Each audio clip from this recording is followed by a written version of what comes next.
ಆತ್ಮೀಯರೇ, ಕೃತಿವಿವೃತ್ತಿ ವಾಹಿನಿಗೆ ಸುಸ್ವಾಗತ. ನಾನು ಡಾಕ್ಟರ್ ರಾಮಚಂದ್ರ ಪುರೋಹಿತ್. ಈ ದಿನದ ಅಧ್ಯಾತ್ಮ ವಿವರಂಜನೆಯಲ್ಲಿ ಒಂದು ಸುಭಾಷಿತವನ್ನು ನಿಮ್ಮ ಮುಂದೆ ಇಡಲಿಕ್ಕೆ ಪ್ರಯತ್ನ ಪಡ್ತೇನೆ.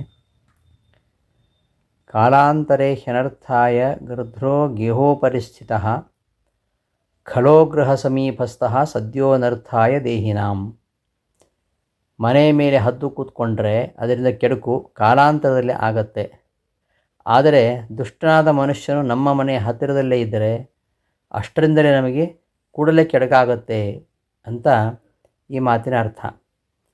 ಸಾಮಾನ್ಯವಾಗಿ ಗೂಬೆ ಅಥವಾ ಹದ್ದುಗಳು ನಾವು ವಾಸ ಮಾಡ್ತಾ ಇರತಕ್ಕಂತಹ ಮನೆಗಳ ಮೇಲೆ ಕೂತ್ಕೊಂಡ್ರೆ ಅದರಿಂದ ಅನಿಷ್ಟ ಪ್ರಾಪ್ತಿ ಅಂತ ನಾವು ನಂಬ್ತೇವೆ.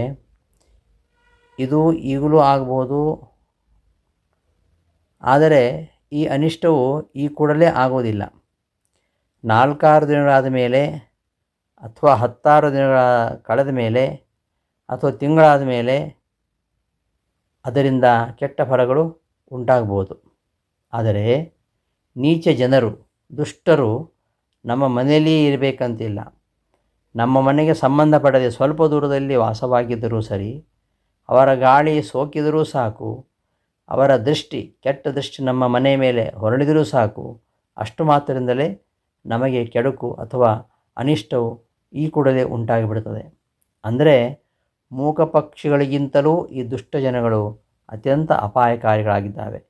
ಏಕೆಂದರೆ ರಾಗದ್ವೇಷಗಳಾಗಲಿ ಕಾಮಕ್ರೋಧಾದಿಗಳಾಗಲಿ ಆ ಮೂಕ ಪಕ್ಷಿಗಳಿಗೆ ಇರುವುದಿಲ್ಲ. ಆದರೆ ಮಾನವರಲ್ಲಿ ಸ್ವಾರ್ಥ, ಅಹಂಕಾರಾದಿಗಳು ತುಂಬಿರುತ್ತವೆ.